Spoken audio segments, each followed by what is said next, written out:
Bonjour à toutes et à tous, les vacances c'est déjà quasi terminé pour les footballeurs, la plupart des internationaux vont reprendre le chemin de l'entraînement cette semaine, pour certains ça a déjà commencé. Sans plus tarder on démarre au Portugal avec André Di Maria qui a fait un retour fracassant. Quelques jours après l'officialisation de son transfert, El Fideo était déjà sur les terrains pour affronter le FC Bâle en amical dans le cadre de la préparation estivale du SL Benfica. Et il a fallu seulement 24 petites minutes pour le voir scorer. Ce lundi matin la presse portugaise se réjouit des retrouvailles réussies entre El Fideo et le SL Benfica. Le journal La Bola parle d'amour parfait sur sa une. Même son de cloche sur la couverture du Correio da Manhã, Di Maria enchante pour sa première. Le quotidien Record lui a déjà trouvé un nouveau surnom comme vous pouvez le voir. Clairement, il n'aura pas fallu beaucoup de temps à El Fideo pour se remettre les supporters lisboètes dans la poche.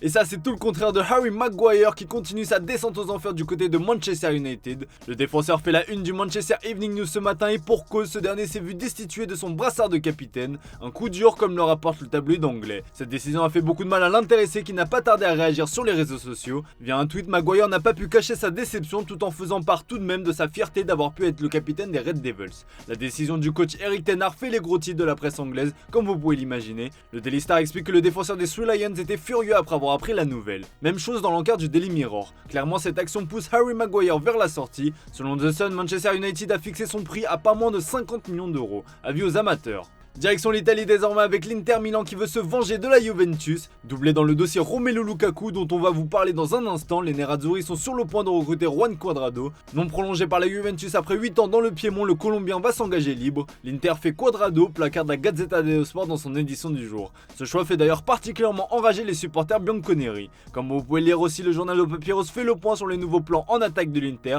Deux noms sont cités pour prendre en main l'attaque Nerazzurri, Alvaro Morata de l'Atlético de Madrid et Folarin Balogun dont le statut reste flou à Arsenal. Concernant l'attaquant espagnol, c'est compliqué. En plus des 20 millions d'euros réclamés par les colchoneros, l'Inter doit composer avec les envies du joueur. Et comme le rapporte le Corriere dello Sport, l'espagnol a un seul club en tête, il s'agit de l'AS Roma de José Mourinho. Un départ pourrait cependant faciliter son arrivée, c'est celui de Paulo Dybala. Le quotidien turc Photomatch explique dans son édition du jour que Galatasaray veut faire de la Joya la star de l'équipe. Et Mauro Icardi joue les entremetteurs dans ce dossier. Affaire à suivre, mais nul doute que le Special One tentera de garder son joyau, qui on le rappelle est sous contrat avec le club de la Louve jusqu'en 2025.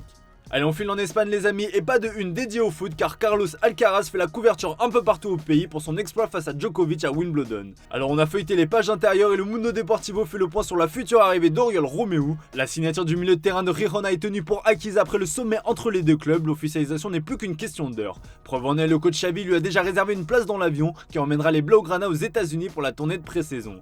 Mais aujourd'hui les projecteurs seront braqués sur Ilkay Gundogan qui sera présenté à 11h. Le Mundo Deportivo revient dans ses pages intérieures sur les coulisses de son choix. Il passera les tests médicaux demain avec le reste des internationaux et fera dans la foulée sa première séance d'entraînement. Et pour être complet, petite info mercato dévoilée sur le site du Mundo Deportivo, Manchester City tente de shipper Alejandro Balde au Barça. On apprend que le club mancunien a proposé une meilleure offre sur le plan financier que les coulés, mais ce dernier n'envisage pas de quitter la Catalogne, surtout après le départ de Jordi Alba qui lui laisse désormais un boulevard dans le couloir gauche. Balde devrait bien rester au Barça et prolonger prochainement son contrat qui se termine en 2024.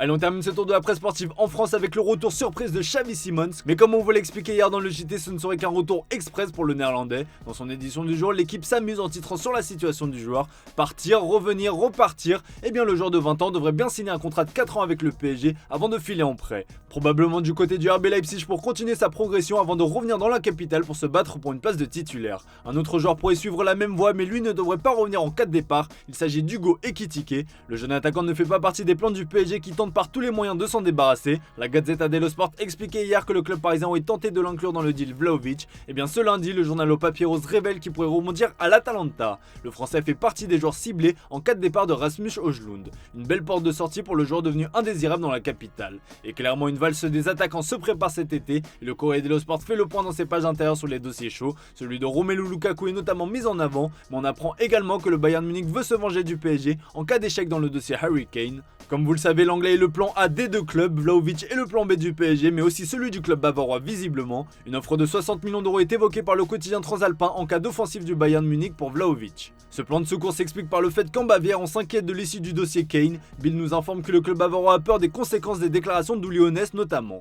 L'objectif a toujours été de ne pas manquer de respect à Tottenham et son président Daniel Levy. Bref, tout ça nous amène à terminer avec le feuilleton Kylian Mbappé. Le français va faire son grand retour à l'entraînement ce lundi et c'est une semaine décisive pour la star du PSG qui devrait rencontrer le président Nasser demain pour faire un point sur son avenir tumultueux. Ce lundi Lundi, le média Iberic Defensa Central nous explique qu'il devrait garder sa ligne de conduite avec le même objectif en tête, rejoindre le Real Madrid. Un homme en est convaincu, en tout cas, c'est Karim Benzema. Malgré son départ en Arabie Saoudite, il reste très proche de certains cadres du vestiaire madrilène et le Noébé, visiblement très renseigné sur le dossier Kylian Mbappé, a tenu à rassurer ses anciens coéquipiers. Je le crois à cause de qui ils sont et ils me disent oui, qu'il va à Madrid en ce moment, aurait-il lâché. Voilà qui est dit, réponse prochainement. Allez, c'est tout pour ce matin les amis, merci pour votre fidélité, excellente journée à vous. On se retrouve tout à l'heure pour le traditionnel JT Foot Mercato.